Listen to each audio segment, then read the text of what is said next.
Bienvenidos todos. Ese fue muy último momento, pero había un pedido de entender un poco más de qué es lo que es el Censo Internacional de Aves Playeras, o ISS.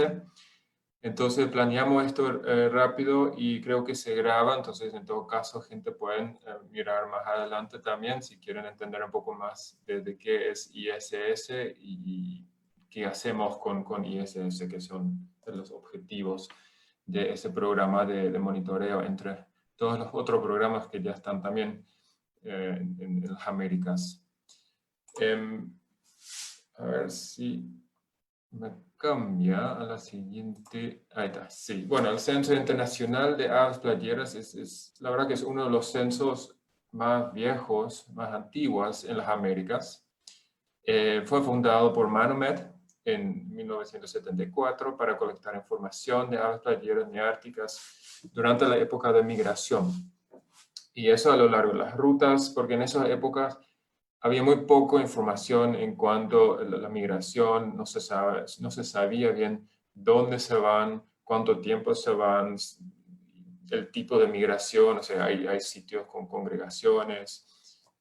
Y esas fueron todas preguntas que en su momento tenía Brian Harrington, que es uno de los, o es el fundador realmente del Censo Internacional de Aves Playeras. Y entonces él tenía la idea de iniciar poco a poco un censo con voluntarios para tratar de comprender más el momento y el tiempo de la migración, aumentar también el conocimiento de la distribución de las especies a nivel continental e identificar áreas claves para aves playeras. Porque como siempre en Norteamérica sabían que en ciertos periodos se van las aves playeras, las neárticas, desaparecen y después aparecen otra vez. Entonces quería entender más dónde se van y cómo se puede monitorear eso. Y uno de los razones también era que en esos tiempos, en los 70s, se estaba observando que muchas de estas especies estaban en declinación. Entonces era importante saber dónde se van, dónde están los problemas y comenzar a monitorear la tendencia realmente. En unas palabras, entonces el censo, el ISS, es uno de los censos más antiguos. Hay dos otros censos que ya tienen una trayectoria muy larga, que por ejemplo el conteo navideño, que quizás muchos conocen, que es más de 100 años ya, y también el conteo de aves que nidifican, o Breeding Bird Survey, que también es uno de los censos en los Estados Unidos que tiene una trayectoria más larga. Pero en tercer lugar ya está ISS, que ya está activo en más de 40 años. Más de 100.000 censos realizados ya hasta la fecha, con más de 2.300 sitios cubiertos, y así se contaron más de 85 millones de aves playeras, o sea, muchos datos. Importante es resaltar que eso resultó, el ISS resultó en estrategias de protección y la fundación de RAP, de la Red Hemisférica de Reservas de Aves Playeras. Y es un censo basado en 100% en el apoyo de los voluntarios. Esa fue ya la idea desde el inicio de Brian Harrington, de desarrollar un censo que es en base de apoyo voluntario, porque siempre es complicado y difícil conseguir fondos para el monitoreo de aves. Entonces, si vos puedes hacer un censo en base o con el apoyo de voluntarios, puedes tratar y asegurar tener mucho más trayectoria, tener más tiempo, poder hacer el censo, y se logró, o sea, ya más de 40 años. Y bueno, por último, el censo es activo en todo el hemisferio. Entonces no es solamente en Estados Unidos o Canadá, está en Latinoamérica también activo. Quizá la parte más importante, la metodología, cómo se implementa el ISS, qué se hace en cada censo. La verdad que es bastante sencillo. Es más bien una búsqueda del área. O sea, que vos te vas a un sitio, que es una laguna, una parte de la costa, y ahí contás todas las aves playeras presentes, y puede ser las neárticas y las residentes. No hace falta solamente neárticas, o sea, todas las aves playeras realmente. Y lo que es, además se puede contar otras aves acuáticas también, no importa, no es que solamente hay que hacer las aves playeras, pero es tu base. O sea, comenzás con todas las aves playeras y luego lo que más te parece interesante. La duración de cada censo es variable, depende mucho de el tamaño de tu sitio, y también la cantidad de aves presentes. A veces tenés 2 teros o 2 playeritos y sos más rápido que cuando tenés una playa llena de aves playeras. Pero es importante tratar de ser coherente. Entonces, si vos te vas a tu sitio solamente por 10 minutos porque no tenés más tiempo, pero normalmente te vas 1 hora, entonces es más difícil comparar esas clases de datos que estás generando. Entonces hay que tratar de, bueno, si tú siempre tardas más o menos 1 hora, entonces mantener ese tiempo cuando te vas a hacer ISS. Restricciones que limiten cuándo se puede realizar el censo, no. O sea, no hay limitaciones. Lo que hay que tener en cuenta, y en particular la gente en la costa, es la marea. Entonces hay que hacer el censo durante la misma marea siempre, o sea, marea baja o marea alta. También depende de cuándo es más fácil contar las aves en tu sitio. Entonces hay áreas con una marea baja que puede ser kilómetros, entonces no es un buen momento de contar porque no vas a poder contar todo. Entonces es mejor esperar la marea alta para contar en el área de descanso, entonces cuando están más cerca de la costa. El clima también tenés que tener en cuenta, obviamente, con mucho viento, mucha lluvia no es óptima, entonces es mejor esperar un momento mejor.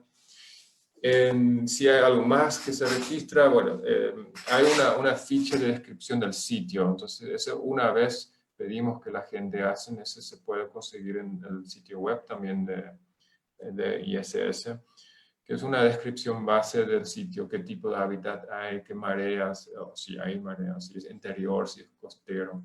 Algunas preguntas básicas para también poder en el tiempo monitorear cómo cambia un sitio, si es que hay presiones de afuera. Y ahí está el logo de eBird. Nosotros ya trabajamos con eBird.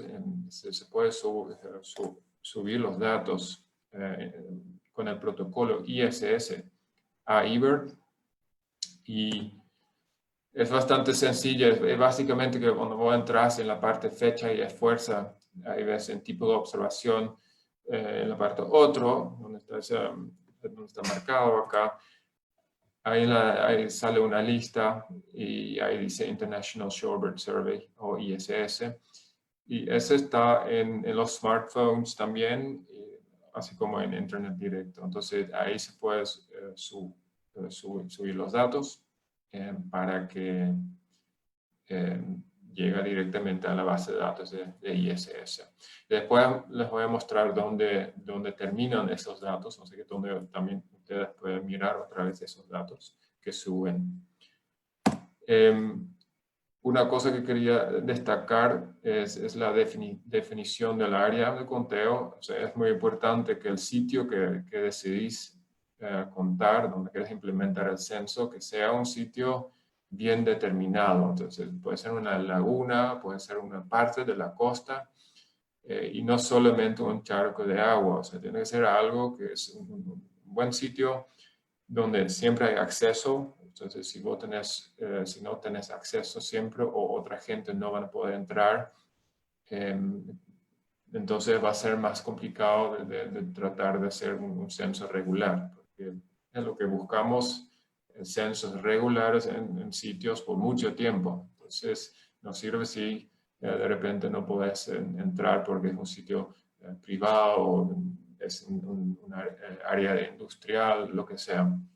Entonces es importante de definir bien tu sitio, que también es importante para la estabilidad de tus datos. Entonces, si vos querés comparar entre años en tu sitio, lo mejor es que tu sitio siempre tiene el mismo tamaño. Entonces el censo realizaste siempre en el mismo área. Entonces, si un año haces una laguna entero y el año que viene haces la mitad de la laguna, ahí tenés datos diferentes que no son muy fácil comparables. Entonces, lo importante es marcar bien tu sitio y mejor aún con un polígono, por ejemplo, que hoy día también se puede en eBird, para así tratar de ser bien estandarizado con tu censo. Bueno, importante también es cuántas veces se implementa.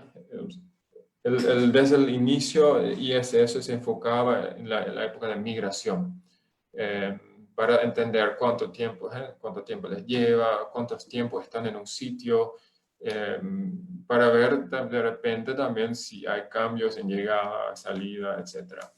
Y por eso hay tres maneras básicas para participar en ISS, y la mejor es la opción 1, que es un conteo cada 10 días durante la migración. Ese conteo, si vos haces conteo cada 10 días, eso te da información cuando llegan los grupos, las bandadas, y cuando se van otra vez. Entonces, hay si en tu primer censo tenés muchas aves, en la segunda censo no, y la tercera sí, es muy probable que vos tenés 2 bandadas que llegaron.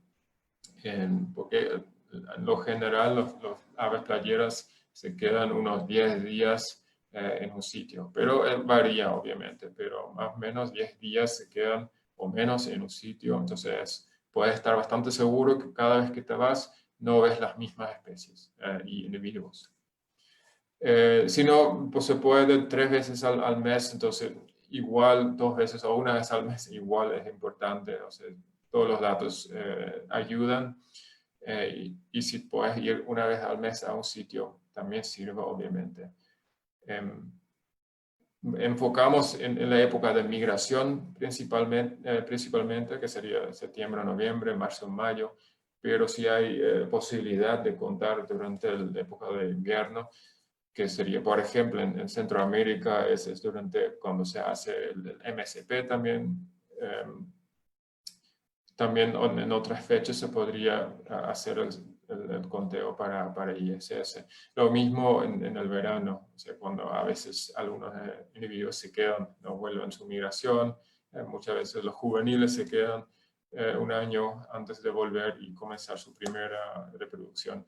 Entonces, durante todo el año se puede hacer, pero lo que más nos interesa es la época de migración.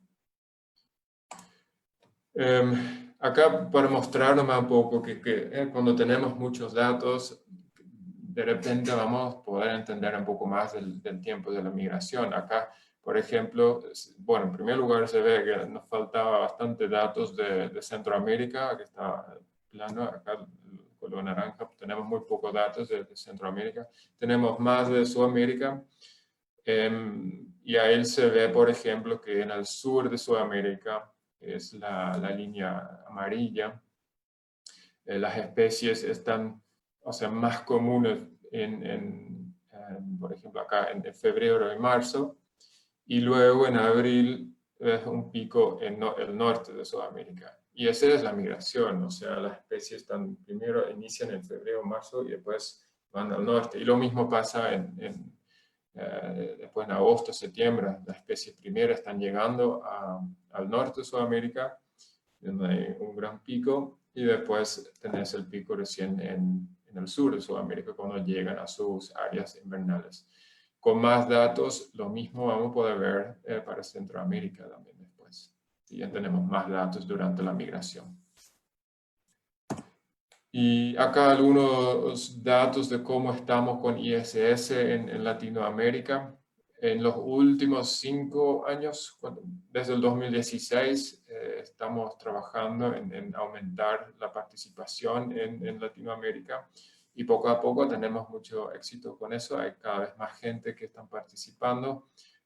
Actualmente creo que son unos 17 países que están participando, y ese se ve también el número de gente que participa, en los voluntarios, que está pasando ya a 150 voluntarios. También el número de sitios que tienen tenemos cada vez más. Y lo mismo en la especie de neárticas residentes que estamos viendo, o sea, en los últimos años ya más de 140.000 aves playeras registrados. Entonces estamos en un buen camino y ahora nos gustaría también tener más información de Centroamérica, agregando más países ahí también. A ver, acá les muestro un poco, les dije recién que se puede ver los datos que suben a eBird en otro sitio, en un sitio de ISS, que es un herramienta de mapa que está disponible en nuestro sitio web.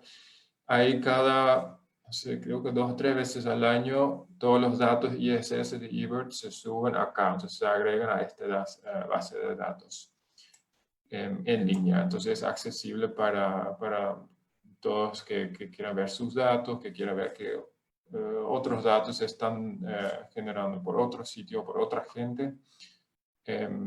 También tiene algunos otros censos acá, entonces estamos subiendo también acá los censos del Censo Centroamericano de Aves Acuáticas, censos costeros que estuvimos haciendo en Sudamérica y también los resultados del censo de aves acuáticas en el Caribe. Entonces ahí puedes seleccionar cuál datos quieres ver, si quieres ver solamente ISS o quieres que considere todos los censos que hay.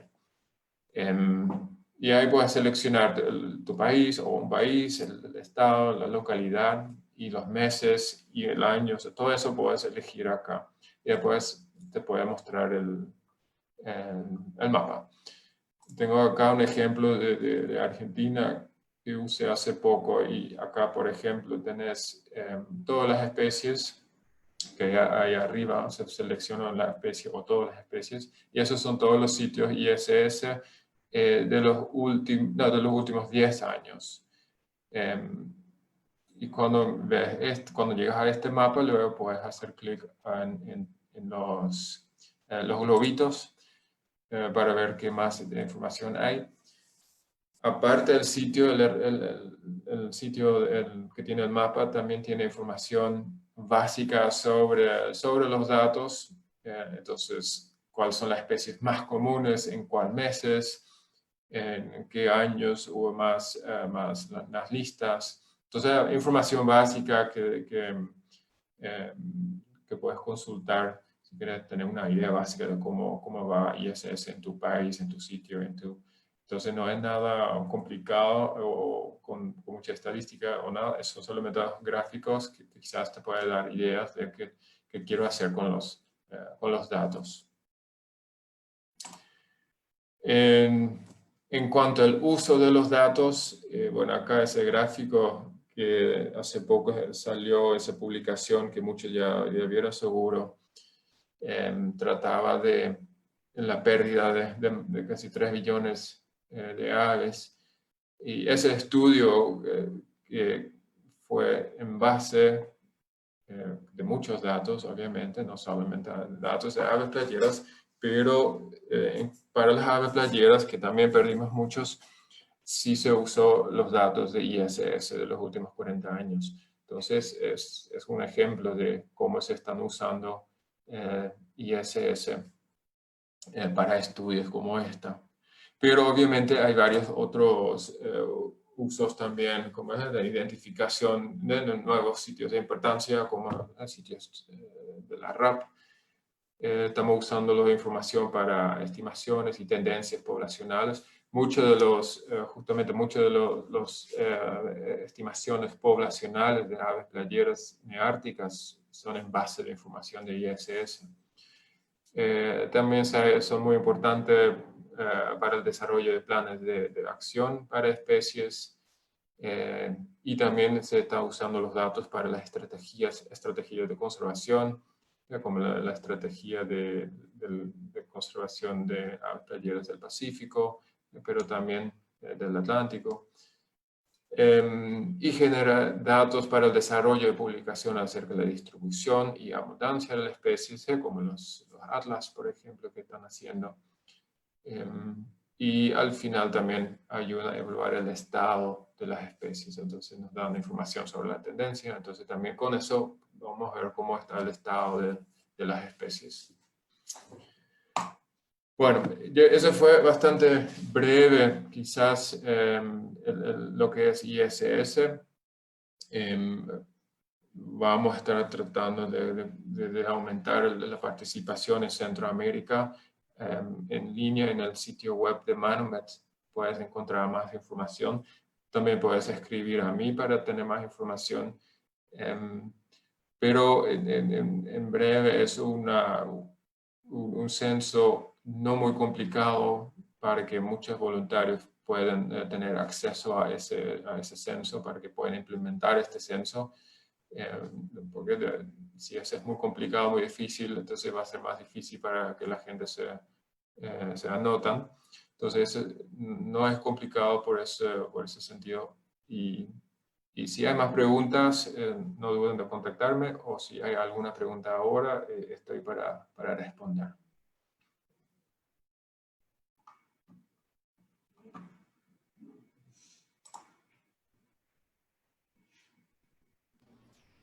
Arne, tenemos una pregunta que dice, estuve revisando el mapa y solo vi datos de La Paz y Cochabamba. ¿Esto es porque los otros departamentos de Bolivia no hay información?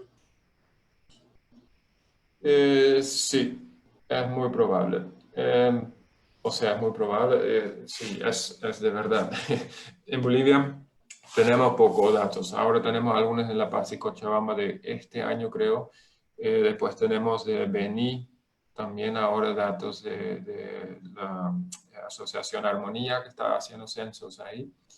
Pero en muchas áreas aparte no tenemos. Entonces, sí, nos gustaría recibir más datos de Bolivia, de otras áreas, de otros sitios, entonces, y que suban a ISS. Entonces, si quiera tener más información, entonces que se comunique conmigo y puede ayudar.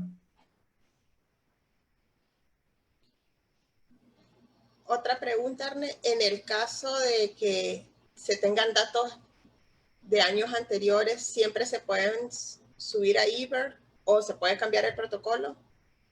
Sí, se puede, sí. Si no saben cómo hacer, me pueden avisar, pero sí, cuando vos abrís tu lista, en eBird hay una opción que dice cambiar protocolo. Entonces vos puedes, si tenés cualquier conteo con aves playeras de antes, entonces eso vos puedes cambiar. O sea, asimismo yo tenía muchos datos antes también, del 2000, 2001, 2002, que estaban en eBird, pero no estaban en ISS. Entonces yo cambié para que todos los datos de aves playeras están en un lugar, para ahí poder ver cómo va con esas poblaciones. Entonces sí, en eBird puedes cambiar, pero es un poco lento porque tienes que abrir cada lista. No puedes hacer de uno muchas listas, entonces es una pena, pero se puede cambiar el protocolo.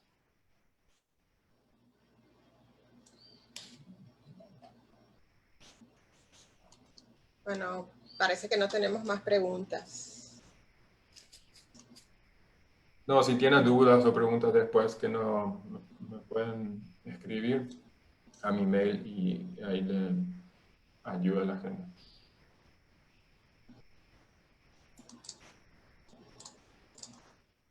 Bueno, estuvimos justo a tiempo. Bueno, espero que ayudó esto y espero que ahora vamos a tener más gente entusiasmada para compartir sus datos en Centroamérica y el resto de Sudamérica también, no solamente Centroamérica, pero realmente me gustaría ver un aumento ahí en Centroamérica también ahora, a partir de esta época de migración. Sí, lo más interesante o importante es que realmente empecemos a hacer uso del protocolo. ISS para que los datos puedan ir a esa plataforma y podamos realmente contar con esa visualización que se tiene, porque de repente, o sea, Centroamérica, por ejemplo, con el gráfico que mostraste, da la impresión pues que no tenemos aves playeras, ¿no? Entonces, básicamente es porque no estamos utilizando el protocolo. No, y hay ahora, o sea, en Centroamérica hay muchas actividades en cuanto a monitoreo. Tenés, como hablamos recién, MSP, tenés el censo de aves acuáticas, pero ambos se enfocan en la época invernal para las especies, ¿no? Para ustedes, para las especies, cuando no se reproducen. Entonces, es solamente enero, febrero, prácticamente cuando están generando los datos, que está bien, pero hay muchas especies y individuos que pasan por Centroamérica para llegar a Sudamérica. Y esos no estamos captando mucho ahora en Centroamérica y eso sería muy interesante y ahí ISS puede ayudar. Y lo que es clave acá es que no hace falta inventar nuevos sitios. O sea, ustedes ya tienen en Centroamérica, ya hay sitios establecidos para MSP, para el censo de aves acuáticas, y esos sitios, esos mismos sitios, puedes visitar. Y lo único es que usas el protocolo ISS en eBird, pero esos datos capaz son muy útiles también para otras aves acuáticas o para datos de MSP. O sea, lo que buscamos realmente es complementar y ver también las otras épocas de qué pasa. Entonces, sí. Tenemos otra pregunta que dice, por ejemplo, hacemos monitoreo de una laguna grande y son varios puntos de conteos en un día. ¿Esos datos los subimos a eBird por punto o por sitio de monitoreo? Sí, depende. Eso depende si hay movimiento, si hay mucho movimiento en el área. Es posible que estás contando doble o triple. O sea, si vos estás todo el día en un sitio con varios puntos, puede ser que el punto que hiciste a la mañana tiene aves que después están a la tarde en el punto que haces a la tarde. Entonces, lo importante es que estás seguro que haces todos los puntos en lo menos tiempo posible para que hay menos posibilidad que las aves se desplazan y que vos estás contando dos veces las mismas. Entonces, si puedes estar seguro que son realmente unidades diferentes con diferentes aves siempre, entonces vos puedes hacer por punto o las juntas todo. Entonces, realmente depende del tiempo. Pero sí, pero la verdad que sí, por el estudio que están haciendo, conteos de puntos, entonces es mejor subir por punto, porque así después vas a estar analizando seguro también.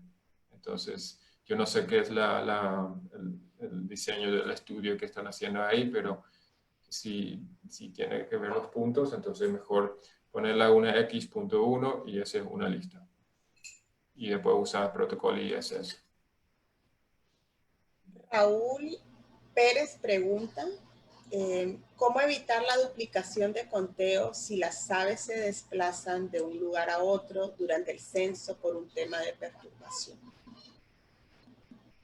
Sí, eso siempre es difícil. Por eso siempre es bueno no ir solo, siempre ir con dos personas, así que mientras uno está contando, la otra puede tener en cuenta qué están haciendo las aves. O sea, si de repente se va una bandada porque está eh, por disturbio o cualquier otra razón, para que la otra persona se fija dónde se van, dónde se bajan. Y más de eso, la verdad que no puedes hacer porque si se mueven siempre o sea, es posible que se muevan.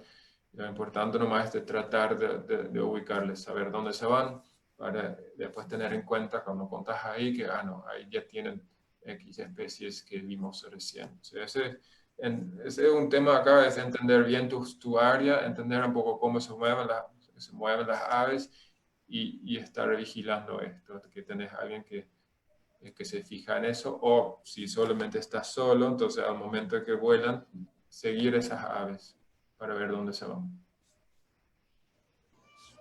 Otro comentario es, podríamos hacer un esfuerzo para monitoreo en Centroamérica durante los meses de migración, septiembre, octubre, noviembre, y luego marzo, abril y mayo. Orlando. Sería genial. Bueno. Creo que no tenemos más preguntas.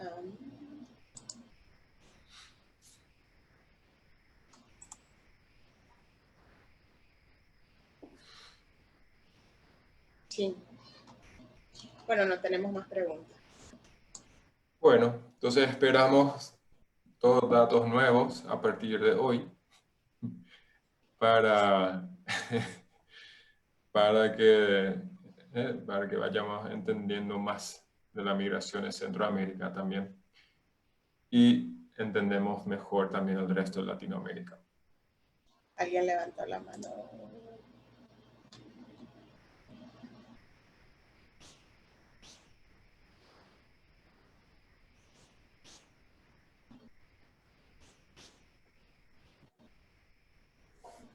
Bueno, estamos listos, Arne, creo. Y cualquier pregunta que la dejen en el chat, ¿no? De Facebook, que después Claro. se puede volver a ver. Así mismo, y al correo también. Y hay más información en el sitio web que es Manomet International Shorebird Survey, y allá vas a encontrar. Estamos listos entonces, muchas gracias. Bueno, muchas gracias a todos y veremos qué pasa en la zona. Chao. Chao, chao.